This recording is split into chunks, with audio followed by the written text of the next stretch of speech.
محترم طلبہ نظام، السلام علیکم ورحمۃ اللہ وبرکاتہ۔ بسم اللہ الرحمن الرحیم۔ دیکھیے، کل آپ لوگوں کو بتایا گیا تھا کہ بے کن لفظوں سے ہوتی ہے، کن سے نہیں، اور بے کے لیے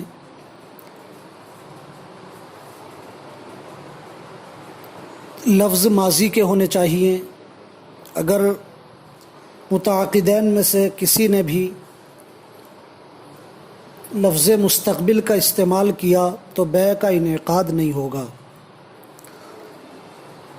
اب یہاں سے مصنف علیہ الرحمۃ والرضوان بیان فرماتے ہیں، دیکھیے، ایک ہوتا ہے خیار قبول۔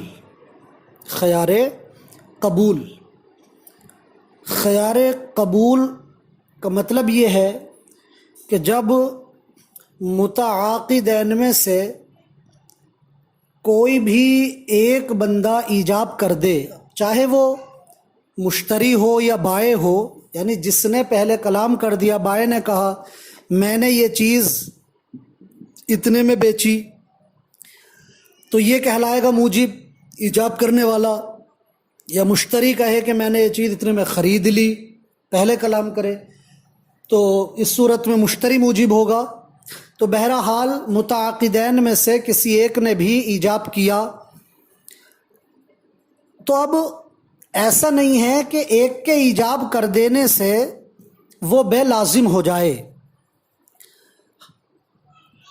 بلکہ دوسرے والے کو اس ایجاب کے بعد اس بے کے قبول اور رد کرنے کا اختیار ہوگا۔ اسی کا نام شرع میں خیار قبول ہے کہ ایجاب کے بعد بائع یا مشتری میں سے ہر ایک کو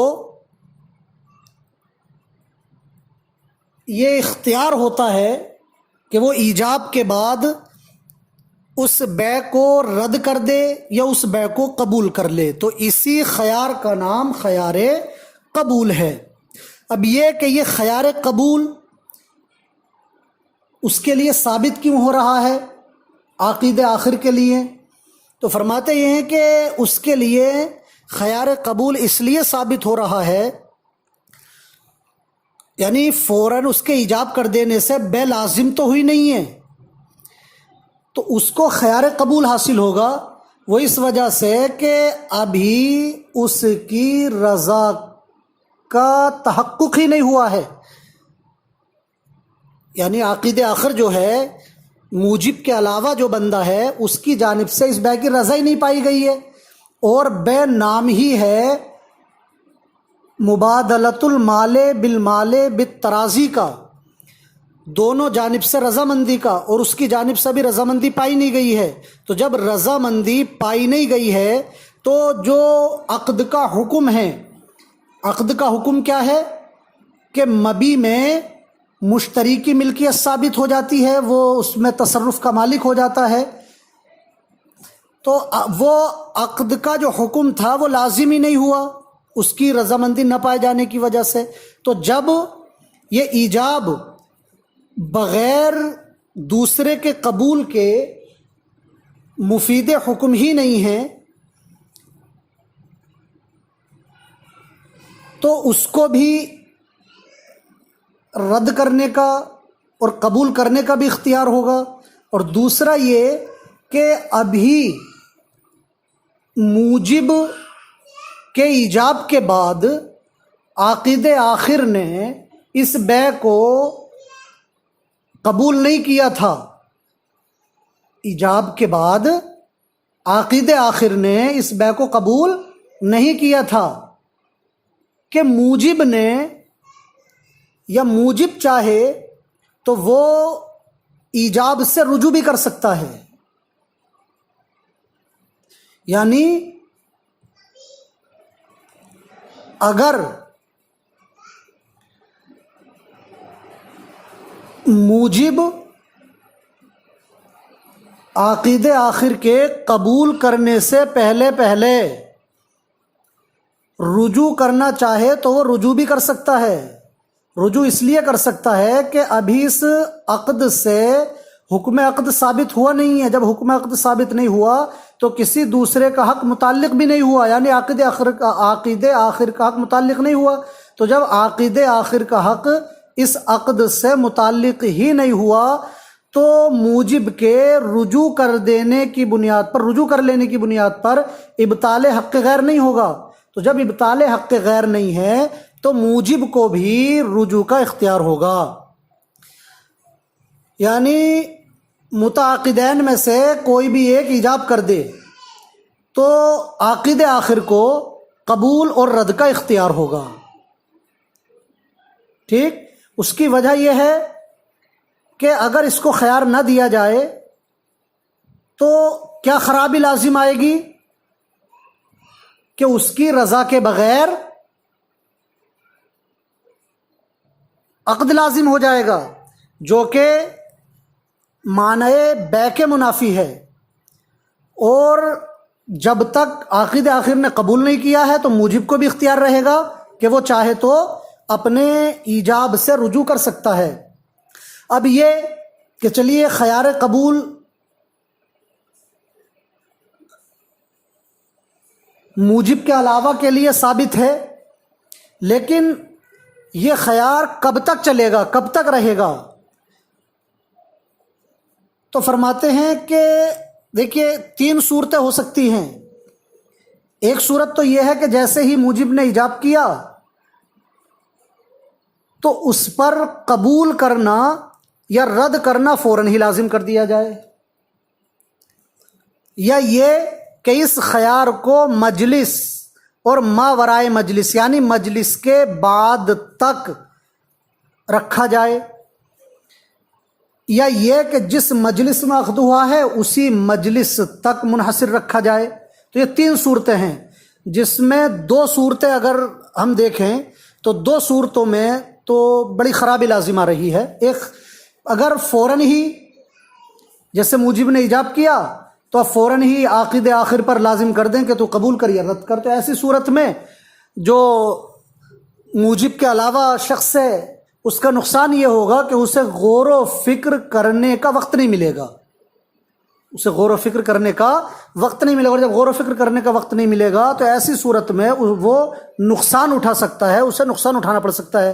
اور اگر اس کو مجلس اور ماورائے مجلس تک مبتد کر دیں، ماورائے مجلس تک، مجلس کے بعد بھی کہ جب چاہے قبول کر لے جب چاہے رد کر دے، مجلس کے بعد بھی، تو ایسی صورت میں موجب کو دشواری ہوگی. وہ یہ کہ مثال کے طور پر بائیں نے یہ کہا کہ میں نے یہ کتاب یا میں نے یہ غلام اتنے روپے میں بیچا. اب جو مشتری ہے تو اس نے مجلس میں تو نہ رد کیا نہ قبول کیا، مجلس کے بعد تک بھی اختیار ہے، بعد میں دیکھ لے گا. تو اب یہ موجب جو تھا اس کے انتظار میں رہے گا، 4 دن 5 دن اس کے انتظار میں رہے گا کہ نہ جانے وہ قبول کر لے، ہو سکتا ہے وہ قبول کر لے. تو اس کے انتظار میں یہ دوسرا آدمی بھی نہیں ڈھونڈے گا جو اسے چیز بیچنا تھی، اور یہ بندہ ہے ضرورت مند. تو ایسی صورت میں اگر مجلس کے بعد بھی خیار کو ممتد کر دیا جائے تو ایسی صورت میں موجب کے لیے دشواری ہو جائے گی. تو موجب کی دشواری کو دور کرتے ہوئے اور اس کے لیے آسانی کو پیدا کرتے ہوئے فرماتے ہیں کہ صرف اس خیار کو مجلس تک ہی رکھا جائے گا. اب ایک ہی مجلس تک، یعنی مجلس تو کافی وقت تک چلتی ہے تو اس کی بہت ساری ساعتیں ہوتی ہیں. یعنی عقد ہو رہا ہے مثال کے طور پر شروع ہی میں، اور وہ مجلس چلی 1 گھنٹہ اور، تو یہ بھی تو کافی وقت ہو گیا. تو اس کے بعد بھی اگر یہ رد یا قبول کرنا چاہے تو کر سکتا ہے. تو فرماتے ہیں ہاں، کیوں؟ اس لیے کہ مجلس کی ساعتیں متفرقہ، الگ ساعتیں، وہ ایک ہی ساعت کے درجے میں ہوتی ہیں.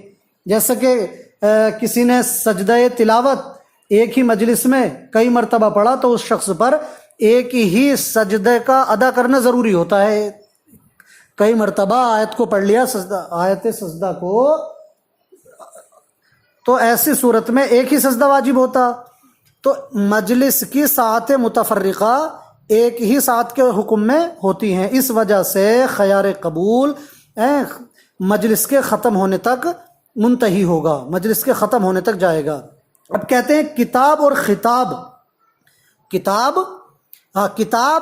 خطاب کی طرح ہیں، اسی طرح ارسال کتاب خطاب کی طرح. کیا مطلب؟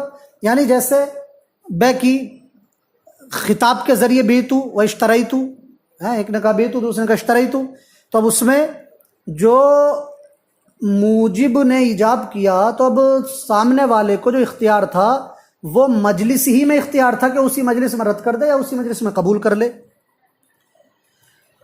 تو اسی طرح کہتے ہیں کسی شخص نے کوئی چیز بیچی اور ایک خط لکھا کہ میں نے زید تمہیں اپنی یہ چیز بیچ دی ہے، اس کے پاس خط لکھ دیا، زید کے پاس خط پہنچا. تو زید کو جب خط پہنچا تو خط پہنچنے کے بعد وہ اس کو قبول کرے تو کب تک قبول کر سکتا ہے، یا رد کرے تو کب تک رد کر سکتا ہے. تو فرماتے ہیں یہ کتاب بھی خطاب ہی کی طرح ہیں.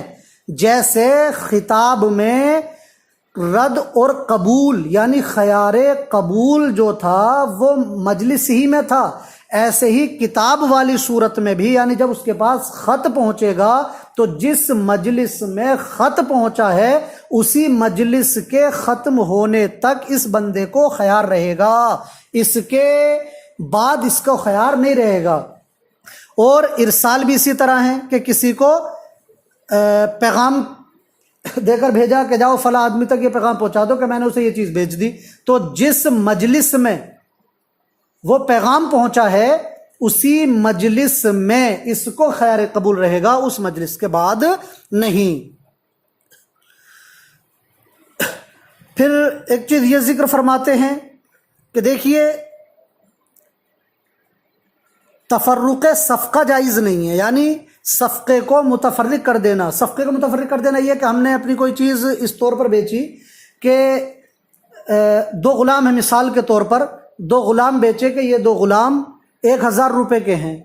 تو اب ان دو غلاموں کو ہم نے مبی بنایا، وہ دونوں غلام ایک عقد کے تحت ہیں. تو اب 1000 کا جو مقابل بنایا وہ ان دونوں غلاموں کو بنایا. تو اب یہ جائز نہیں ہے کہ ایک غلام کو 500 روپے کے بدلے خرید لے، یا ایک غلام کو 500 روپے کے عوض خرید لیا جائے، اس لیے کہ وہ دونوں غلام ایک عقد کے تحت تھے.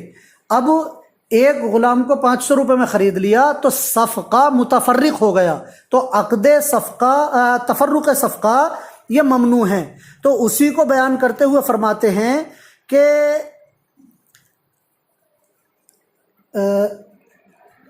عاقد آخر کے لیے یا ان میں سے کسی بھی عاقد کے لیے یہ جائز نہیں ہے کہ وہ بعض مبی میں، یعنی مشتری بعض مبی میں تو بے کو قبول کر لے اور بعض مبی میں بے کو قبول نہ کرے.